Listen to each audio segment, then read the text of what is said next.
नमस्कार दोस्तों। तो एक बार फिर से स्वागत है आप सभी का इस चैनल पर आशिक यूपीएससी पे। मैं पंकज प्रजापति आप सबको इस वीडियो में एनसीईआरटी में पिछली वीडियो में हमने पढ़ा था कि गंगा नदी और इसकी सहायक नदियों का पता लगाया था मैप के सहारे, और इस वीडियो में बीच में ही पिछला वीडियो छूट गया था, तो वह वीडियो इसके साथ ही आप देखें। तो इसे हम बीच में से ही शुरू करते हैं। तो हमने पढ़ा था यहाँ तक और आगे हम लोग यहाँ से पढ़ रहे हैं। लोगों ने सदैव उपमहाद्वीप के एक हिस्से से दूसरे हिस्से तक यात्रा की। जो भारतीय उपमहाद्वीप है, आपके मन में ये प्रश्न उठ रहा होगा कि भारत को उपमहाद्वीप क्यों कहा जाता है। तो भारत को उपमहाद्वीप इसलिए कहा जाता है कि दक्षिण एशिया, जो एशिया का दक्षिणी भाग है, जिसमें हमारा भारत आता है, पाकिस्तान आता है, अफगानिस्तान, अन्य देश आते हैं जैसे बांग्लादेश, नेपाल, ये सब भारत, पाकिस्तान, बांग्लादेश, नेपाल, भूटान और श्रीलंका ये दक्षिण एशिया के देश हैं। और अफगानिस्तान, ईरान, चीन तथा म्यांमार आदि पड़ोसी देशों को दर्शाता है। और दक्षिण एशिया एक छोटा महाद्वीप से छोटा है। दक्षिण एशिया जो है एक महाद्वीप से छोटा है, लेकिन विशालता तथा बाकी एशिया से समुद्रों, पहाड़ियों तथा पर्वतों से बटे होने के कारण इसे प्रायः उपमहाद्वीप कहा जाता है। इसे आसान भाषा में कहे तो इसे उपमहाद्वीप इसलिए कहा जाता है क्योंकि इसमें जो सभी महाद्वीप में नदियाँ होते हैं, पर्वत होते हैं, झील होते हैं, समुद्री तट होते हैं। तो इस तरह से हमारे भारत में भी क्या है, एक भारत देश में ही पर्वत भी है, नदियाँ भी है, समुद्र भी है, झील भी है, यानी सब कुछ है। जिस कारण से इसे भारतीय महाद्वीप ना कह के एक उपमहाद्वीप कहा जाता है, यानी सब कॉन्टिनेंट। तो आपको समझ में आ गया होगा कि भारत को उपमहाद्वीप क्यों कहा जाता है। कभी कभी हिमालय जैसे ऊंचे पर्वतों, पहाड़ियों, रेगिस्तान, नदियों तथा समुद्र के कारण यात्रा जोखिम भरा हो जाता है, क्योंकि ये जो चीज़ें हैं वो एक तरह से खतरा का चीज़ भी हो सकता है, खतरा भी इससे हो सकता है। जैसे कि कभी पहाड़ों में क्या होता है, बर्फ़ के बर्फबारी होती है या फिर हिमस्खलन हो जाता है, यानी बर्फ़ जो होते हैं इस पर्वतों से फिसल जाते हैं नीचे की तरफ, जिससे कि वहाँ जो यात्री होते हैं, जो पर्वतारोही होते हैं, उनको जान को खतरा हो जाता है। या नदियाँ जो हैं या समुद्र जो है, ये सब जोखिम भरे काम है। यहाँ पर यात्रा करना जोखिम होता है, यानी खतरों से खाली नहीं होता है। फिर भी यात्रा के लिए असंभव नहीं थे। अतः कभी लोग काम की तलाश में तो कभी प्राकृतिक आपदाओं के कारण एक स्थान से दूसरे स्थान जाया करते थे।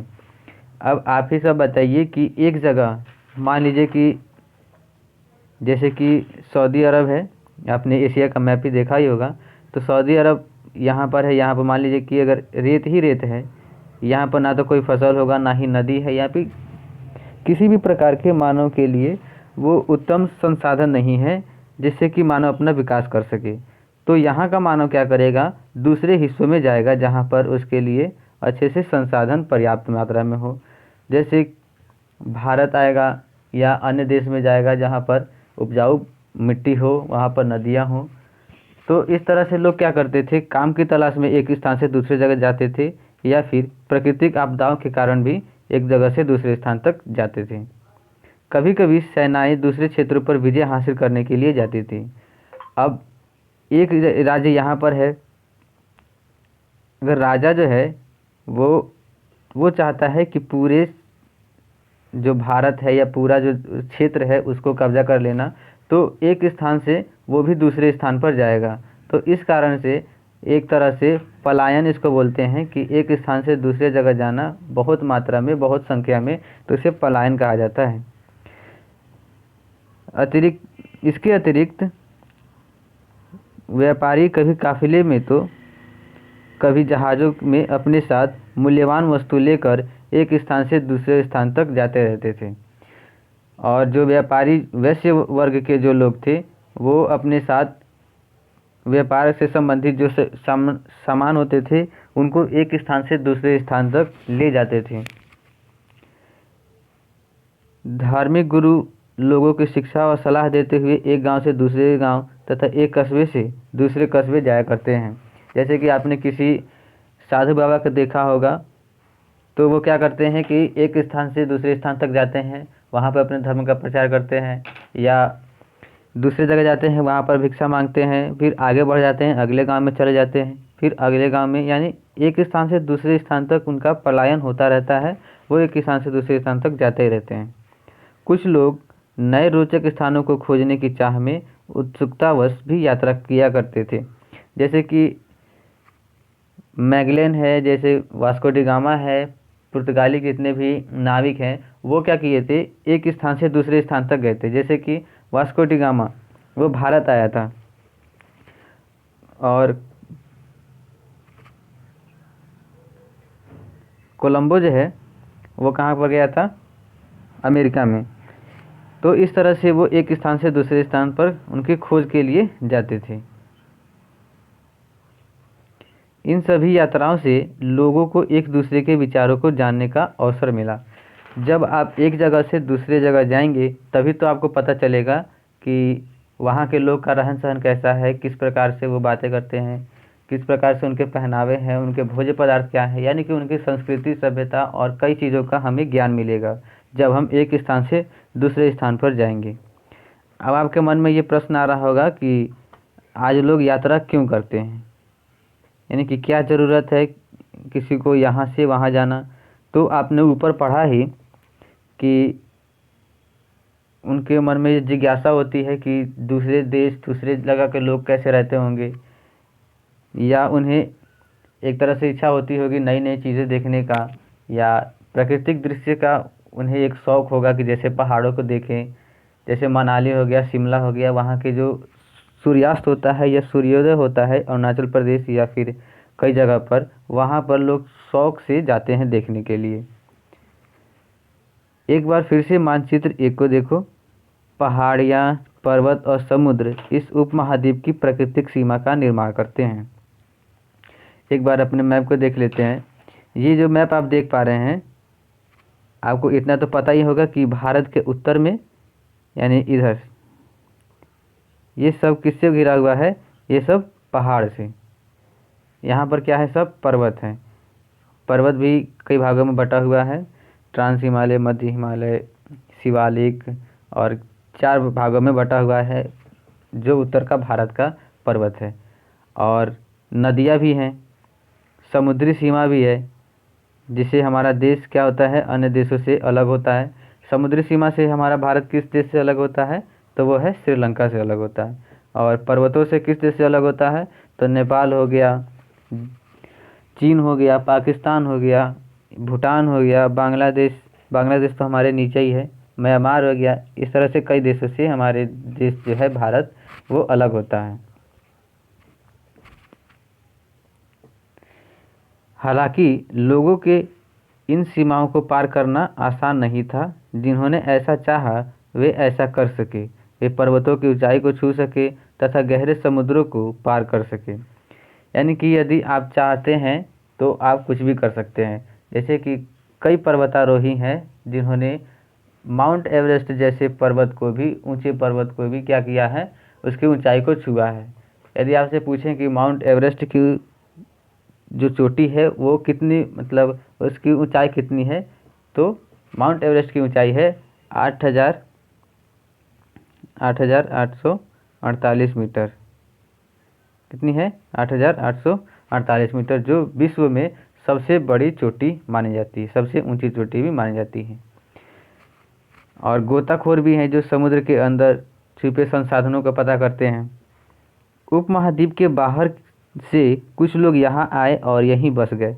जैसे कि प्राचीन काल में कई विदेशियों ने हम पर आक्रमण किया था, हमारे भारत देश पर, और वो हमारे यहाँ की संस्कृति, सभ्यता और अन्य चीज़ों से इतने प्रभावित हुए कि उन्होंने अपना इस निवास स्थान, अपना वास यहीं पर बना लिया और यहीं पर अपने रहने लगे। लोगों ने इस आवागमन ने हमारी संस्कृति परंपराओं को समृद्ध किया जब वो वहाँ से आए अपने देश से, तो ऐसा तो नहीं है कि वो केवल अपना शरीर लेके आए होंगे। अपने साथ उन्होंने कई चीज़ों को लाया, जैसे अपने पहनावे को लाया, अपने भोज्य पदार्थों को लाया, अपने धर्म को लाया। कई चीज़ें थी जो अपने साथ विदेशियों ने हमारे देश में लाए। जैसे अफ़गानिस्तान के जो यूनानी लोग या अफ़गानी लोग या चीनी लोग, उनके आप पहनावे देखेंगे तो उनका एक अलग ही पहनावा होता है, उनके खान पान भी अलग होते हैं और उनके धर्म जो हैं वो भी अलग होते हैं। तो इस तरह से भारत में कई धर्म ने शरण ली, यहाँ पर कई धर्म आकर बसे, कई विदेशियों ने भी यहाँ पर आके शरण ली। कई सौ वर्षों से लोग पत्थर को तराशने, संगीत रचने, यहाँ तक कि भोजन बनाने के लिए नए तरीकों के बारे में एक दूसरे के विचारों को अपनाते रहे। यानी कि मूर्ति बनाना या संगीत गाना, यानी गाना को गाना और भोजन बनाने, ये सब क्या हुआ, भारत दूसरे से सीखते थे और दूसरे भारत से सीखते थे। यानी कि कोई विदेशी जब भारत आता था तो वो भारतीय लोगों से कुछ वस्तुएं बनाना या हस्तशिल्प है, कुछ मूर्ति बनाना या अन्य चीज़ों को बनाना सीख कर जाते थे, और जो भारतीय लोग थे वो भी उनसे कुछ सीखते थे।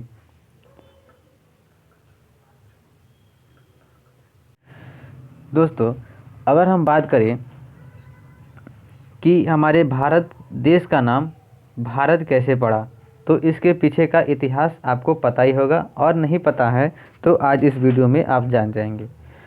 तो अपने देश के लिए प्रायः इंडिया कहा जाता है या भारत जैसे नामों का प्रयोग करते हैं। आपको पता है कि भारत का कितना नाम है हमारे देश का? तो 5 नाम है। क्या क्या नाम है? तो हमारे भारत का नाम है, एक है इंडिया, इंडिया है, आर्यव्रत है, भारत है, जम्बूद्वीप है और भारतवर्ष। यानी 5 नामों से हमारे भारत देश को जाना जाता है। और इंडिया शब्द जो है वो इंडस से निकला है, जिसे संस्कृत में सिंधु कहा जाता है। अंग्रेजी भाषा में इंडस का मतलब होता है सिंधु, जिसे आपने पढ़ा होगा Indus valley civilisation. Indus valley civilisation यानी सिंधु घाटी सभ्यता। तो इंडस शब्द से बना हुआ है हमारा इंडिया। अपने एटलस में ईरान और यूनान का पता लगाओ। यदि आपके पास एटलस का किताब होगा तो आप जब देखेंगे तो आपको पता चलेगा कि भारत देश से पश्चिम की ओर ईरान और यूनान जो देश हैं उनका पता आप लगाएंगे। लगभग 2500 वर्ष पूर्व उत्तर पश्चिम की ओर से आने वाले ईरानी और यूनानियों ने सिंधु को हिंदोस अथवा इंदोस और इस नदी के पूर्व में स्थित भूमि प्रदेश को इंडिया कहा। जब आप विश्व के मैप को देखेंगे या फिर एशिया महाद्वीप को मैप को ही देखेंगे तो आप पाएंगे कि ये हमारा मान लीजिए भारत है, ठीक है, और इधर से जो लोग आए थे यहाँ पर है हमारा सिंधु नदी। एक बार मैप में आपको दिखा देते हैं जिससे आपको समझने में और भी आसानी होगी। तो ये है हमारा सिंधु नदी, ठीक है, और यहाँ से आए थे, इन देशों से आए थे ईरानी और यूनानी लोग, तो वो इस नदी को कहते थे इंडस। और ये जो हमारा प्रदेश है, ये जो क्षेत्र पड़ता था उसको कहा करते थे इंडिया। यानी इस तरह से हमारे भारत देश का नाम इंडिया पड़ा। तो आपको इसके पीछे का इतिहास जान करके अच्छा लगा होगा, क्योंकि हमारे भारत देश का नाम इंडिया कैसे पड़ा ये एक रोचक कहानी है। तो इस प्रदेश को क्या कहते थे? इंडिया कहते थे। और आने वाले समय में जब और समय आगे बढ़ा तो भारत नाम का प्रयोग उत्तर पश्चिम में रहने वाले लोगों ने एक समूह ने के लिए किया जाता था।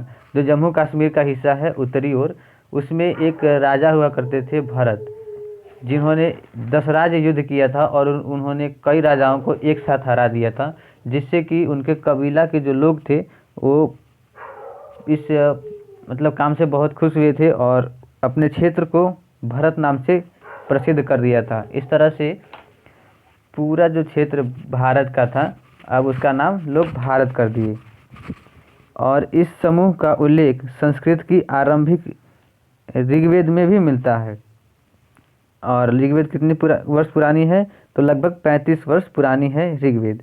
और इस बात का जो अभी आपको बताया गया है कि भारत का नाम कैसे भारत पड़ा, इस बात का उल्लेख ऋग्वेद में मिलता है और बाद में इसका प्रयोग देश के लिए होने लगा।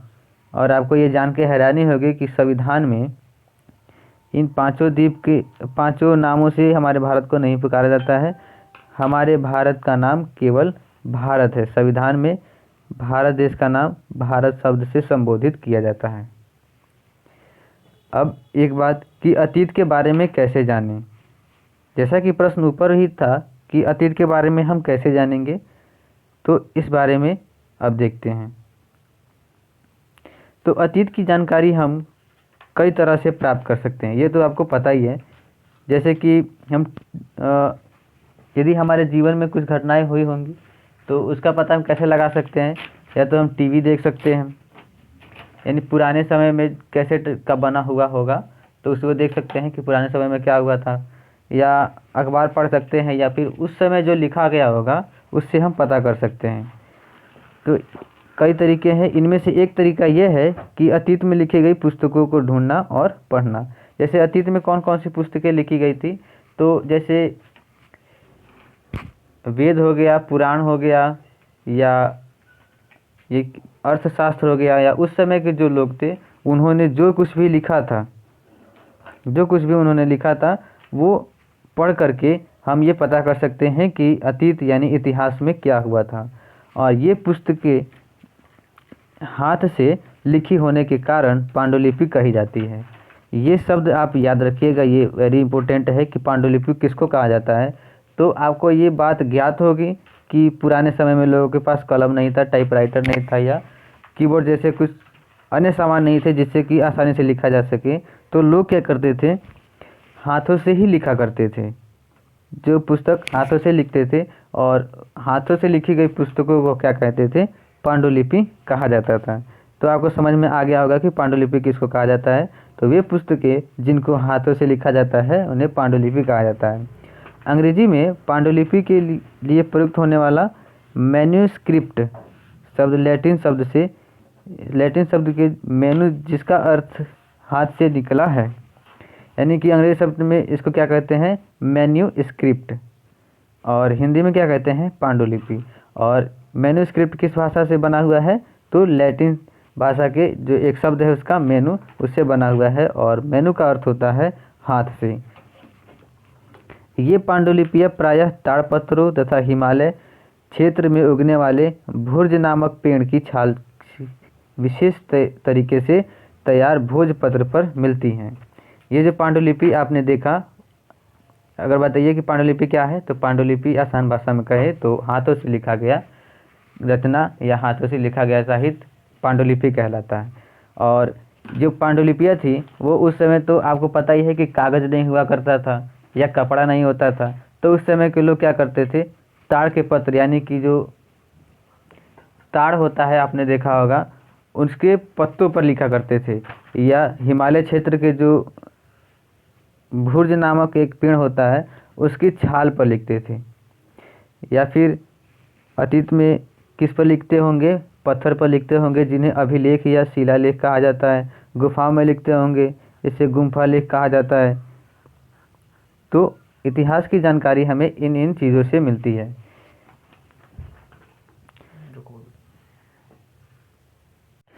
तो दोस्तों आपको एक ताड़पत्र से बनी पांडुलिपि का एक पन्ना यानी पृष्ठ दिखाता हूँ।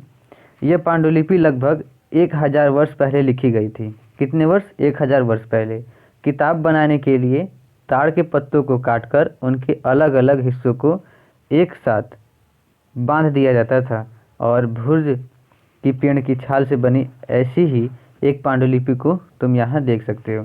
ये जो आप चित्र में देख पा रहे हैं, ये तो इसकी भाषा समझ में नहीं आ रही है, लेकिन थोड़ा थोड़ा कहीं कहीं पर समझ में आ रहा है, क्योंकि ये भाषा जो है संस्कृत भाषा है।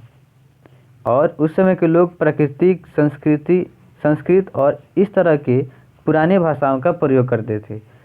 अब जो हम लोग भाषा बोलते हैं ये सब भाषाएं, हिंदी हो गया, तमिल, तेलुगु, आंध्री, ये गुजराती, मराठी, कन्नड़, ये सब किस भाषा, संस्कृत भाषा से ही जन्मे हैं। सभी भाषाओं की जननी किसको माना जाता है? संस्कृत को। ये आप अपने मोबाइल की स्क्रीन पर देख पा रहे हैं कि यह है एक ताड़ का पत्ता। आप जब इसको अच्छे से देखें तो पता चलेगा यह है एक ताड़ का पत्ता और इस पर ही लिखा गया है, जिसको हम क्या कहते हैं, पांडुलिपि कहते हैं। ठीक है, बढ़ते हैं अपने अगले तरफ। इतने वर्षों में इनमें से कई पांडुलिपियों ने को कीड़ा ने खा लिया तथा कुछ नष्ट कर दी गई।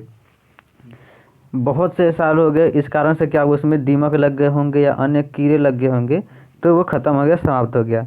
फिर भी ऐसी पांडुलिपियाँ आज भी उपलब्ध हैं। इस तरह की पांडुलिपियाँ भी वर्तमान में उपलब्ध हैं। प्रायः ये पांडुलिपि मंदिर और विहारों में प्राप्त होती है। ये विहार शब्द से आप क्या समझते हैं? विहार शब्द से अर्थ होता है जहाँ पर बौद्ध धर्म के जो भिक्षुक थे, भिक्षु लोग, वो ठहरते थे। एक तरह से इसको होटल कह सकते हैं। होटल यानी कि एक ठहरने का स्थान। विहार मतलब होता है ठहरने का स्थान। तो विहारों में प्राप्त होती है। इन पुस्तकों में धार्मिक मान्यताओं, व्यवहारों, राजाओं के जीवन, औषधि तथा विज्ञान आदि सभी प्रकार के विषयों की चर्चा मिलती है। तो इस पांडुलिपि में क्या क्या हमें मिलता है कि उस समय के राजा के जीवन किस प्रकार होता था, वो कौन कौन से कर लगाते थे, अपनी प्रजा को किस प्रकार से रखते थे, और किसी बीमारी हो जाने के कारण उनमें क्या दवाई दी जाती थी। इस प्रकार कई तमाम चीज़ें का अध्ययन इसमें मिलता है। इसके अतिरिक्त हमारे यहाँ महाकाव्य, कविताएं तथा नाटक भी है। यदि आपसे पूछें कि महाकाव्य कौन कौन से हैं, तो दो ही महाकाव्य हैं। वो है, एक है महाभारत जो सबसे बड़ा महाकाव्य है, महाभारत, और एक है रामायण। रामायण, ठीक है। और कविता भी हैं कई, और नाटक भी है। इनमें से कई संस्कृत में लिखे हुए मिलते हैं। जो महाकाव्य, रामायण, ये सब किस में लिखे हुए हैं? संस्कृत में, जबकि अन्य प्राकृत और तमिल में हैं। प्राकृत भाषा का प्रयोग आम लोग करते थे। उस समय सबसे जो श्रेष्ठ होते थे वो संस्कृत भाषा का प्रयोग करते थे, और जो आम लोग होते थे, सामान्य लोग, वो प्राकृतिक भाषा का प्रयोग करते थे। जैसे कि इस समय आप वर्तमान समय में देख सकते हैं कि जो ट्रेडिशनल लोग हैं, जो वर्तमान में आधुनिक युग में लोग जा रहे हैं, वो अंग्रेजी भाषा का प्रयोग करते हैं।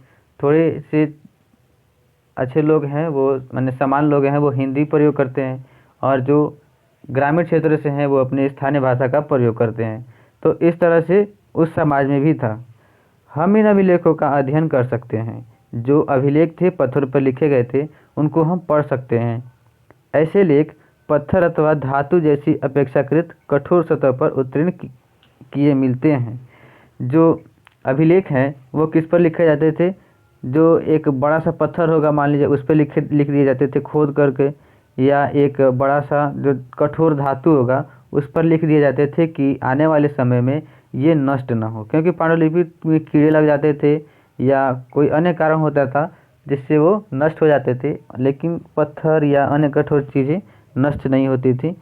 तो इस तरह से इस पर लिखना अब प्रारंभ हुआ। कभी कभी शासक तथा अन्य लोग अपने आदेशों को इस पर उत्कीर्ण करवाते थे। यानी कि जो आदेश देते थे अपने शासन संबंधी, वो किस पर अभिलेखों पर क्या कराते थे? लिखवा देते थे, उत्कीर्ण करवा देते थे, ताकि लोग उन्हें देख सके, पढ़ सके तथा उन्हें पालन कर सके। तो इन अभिलेखों में क्या होता था कि राजा और रानी सहित कुछ अन्य लोग भी अपने विवरण क्या करते थे? उत्कीर्ण करवाते थे। जैसे उदाहरण के लिए कोई शासक, राजा या रानी क्या करता था? अपनी लड़ाइयों का जो जीत होता था उसका लेखा जोखा इस पर करवाते थे। तो आपके सामने एक प्रश्न है, इसका उत्तर आपको देना है कि हम कठोर सतह पर ही लेख लिखवाने के क्या कारण हो सकते हैं, उससे क्या क्या लाभ हो सकते हैं, इस बारे में आपको बताना है। ये प्रश्न आप ही बताएंगे, क्योंकि ऊपर मैंने बता दिया है कि कठोर सतह पर अभिलेख लिखवाने के क्या क्या कारण हैं। इसके अतिरिक्त अन्य कई वस्तुएं अतीत में बनी और प्रयोग में लाई जाती थी। ऐसे वस्तुओं का अध्ययन करने वाले व्यक्ति पुरातत्वविद, क्या कहते हैं? पुरातत्वविद कहलाता है। यानी कि जो इतिहास में प्रयोग की गई वस्तुएं थी उनका अध्ययन करके कुछ ठोस जानकारी देना वो किनका काम था? पुरातत्वविदों का।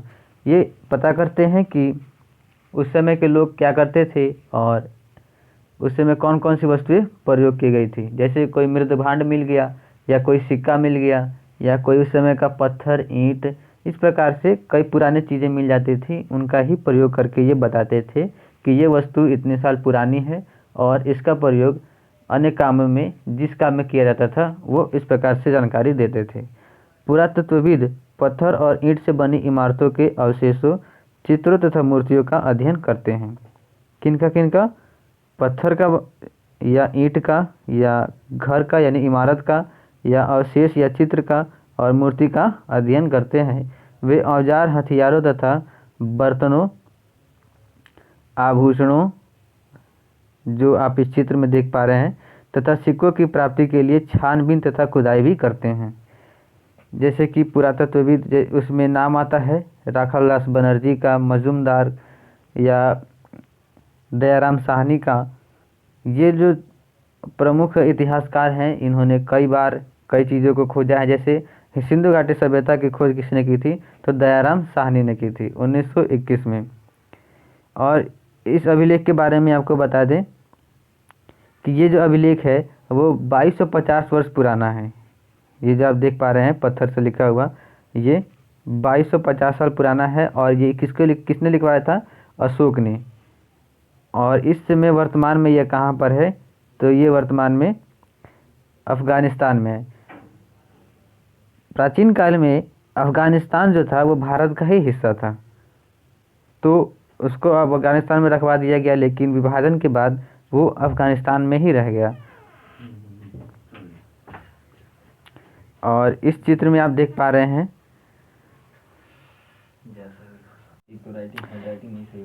कुछ इतिहासकारों और पुरातत्वविदों ने कुछ वस्तुएं प्राप्त की हैं जो आप इस चित्र में देख पा रहे हैं। जैसे ये मृदभांड है, मृदभांड यानी कि मिट्टी का बर्तन, ठीक है। ये प्राचीन नगर से प्राप्त हुआ है और ये पात्र जो है वो 4700 वर्ष, इसका प्रयोग 4700 वर्ष पूर्व होता था, यानी कि ये लगभग 4700 वर्ष पुराना है। एक पुराना चांदी का सिक्का है इसके दाईं तरफ।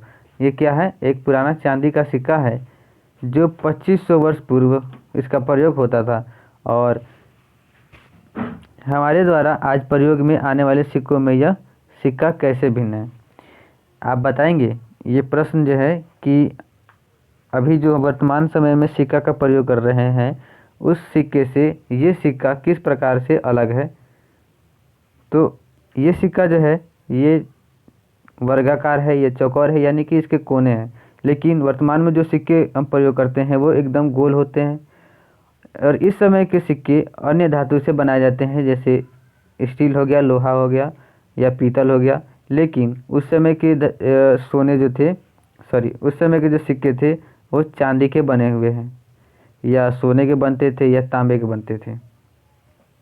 तथा सिक्कों की प्राप्ति के लिए छानबीन तथा खुदाई भी करते हैं। जो पुरातत्वविद होते हैं वो इनकी खुदाई भी करते हैं। इनमें से कुछ वस्तुएं पत्थर, पक्की मिट्टी तथा कुछ धातुएं बनी होती हैं। ऐसे तत्व कठोर तथा जल्दी नष्ट न होने वाले होते हैं, यानी कि पुरातत्वविदों को ऐसे ही चीज़ मिलेंगे जो कभी नष्ट नहीं हुए होंगे, ठीक है। पुरातत्वविद जानवरों, चिड़ियों तथा मछलियों की हड्डियां भी ढूंढते हैं। वो अन्य चीज़ों की हड्डियां इसलिए ढूंढते हैं कि पता लगाया जा सके कि उस समय के लोग क्या करते थे। जैसे कि कोल्डिहुआ में ऊपर आपको अगले वीडियो में बताया था, पिछले वाले में, कि कोल्डिहुआ में कुत्ते के हड्डी के साक्ष्य मिले हैं एक मानव के साथ। तो इससे इतिहासकारों और पुरातत्वविदों ने क्या पता लगाया कि उस समय के लोग अपने साथ कुत्ता को पालतू पशु बनाए हुए थे और उनमें, यानी कुत्ते के साथ उसके मालिक को दफनाना या मालिक के साथ कुत्ते को दफनाया जाना उस समय उन लोगों की प्रथा होती थी।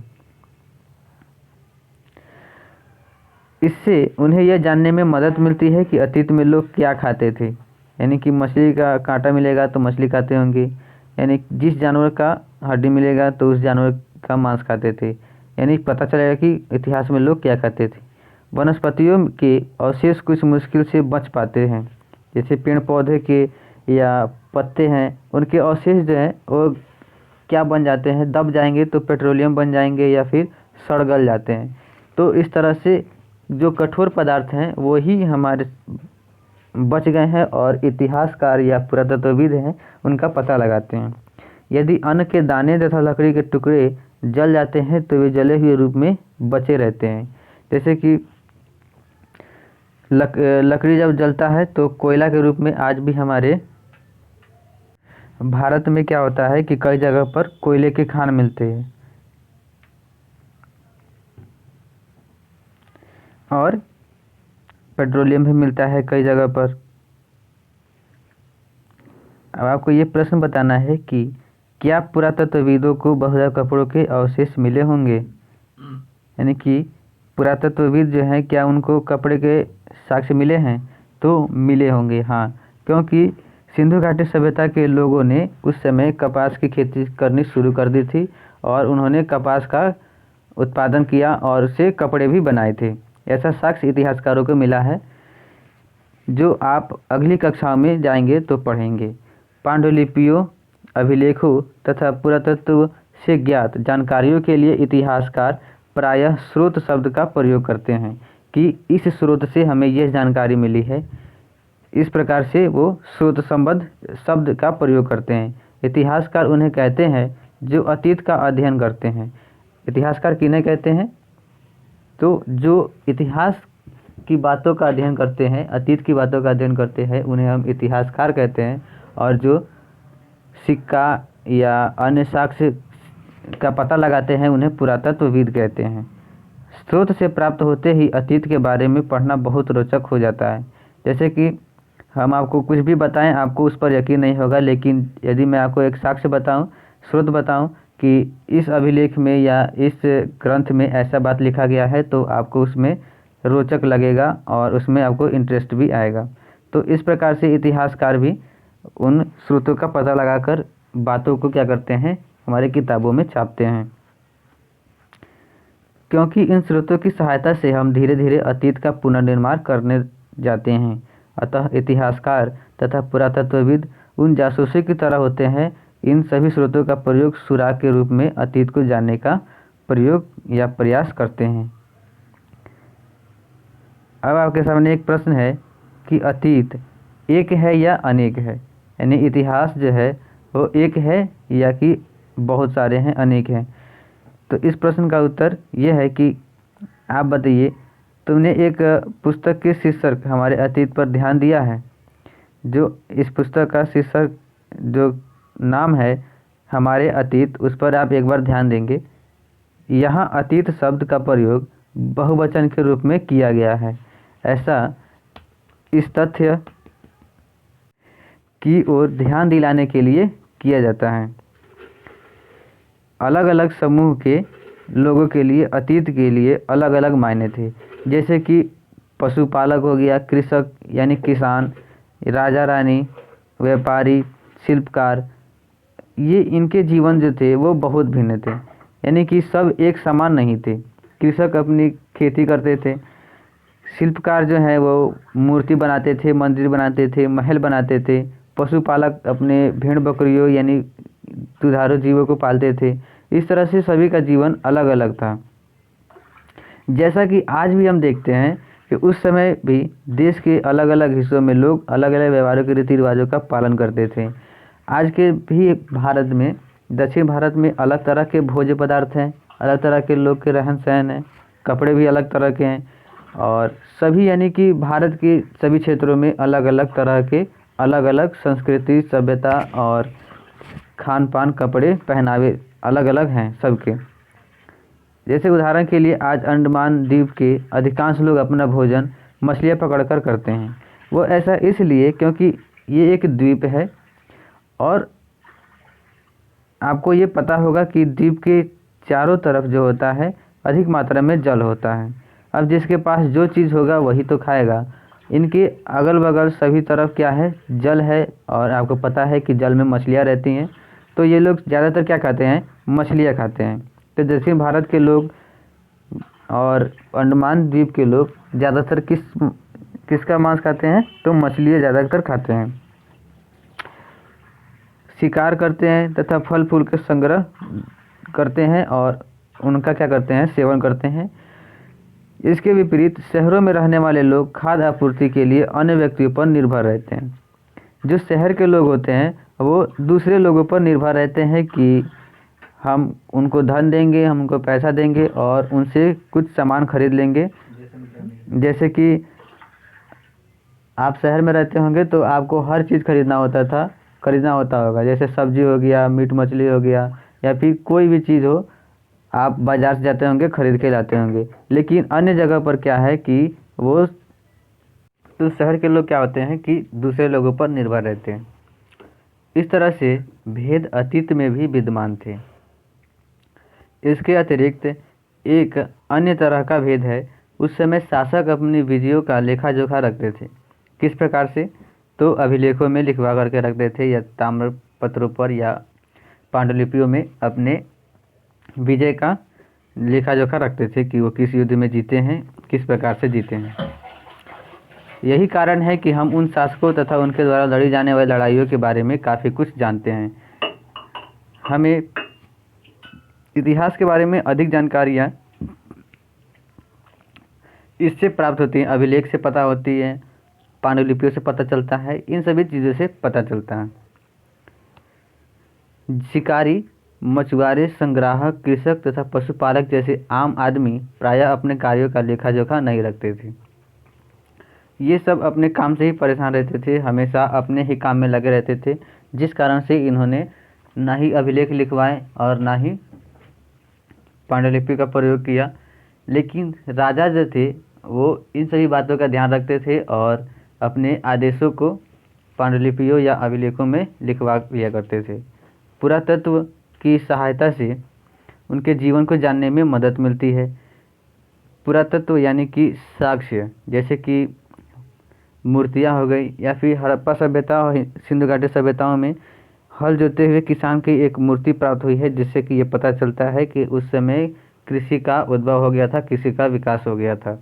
हालांकि अभी भी इनके बारे में बहुत कुछ जानना शेष है। ये वीडियो थोड़ा लंबा हो जाएगा, इसलिए ये वीडियो मैं यहीं पर रोक रहा हूँ। मिलते हैं अगले वीडियो में।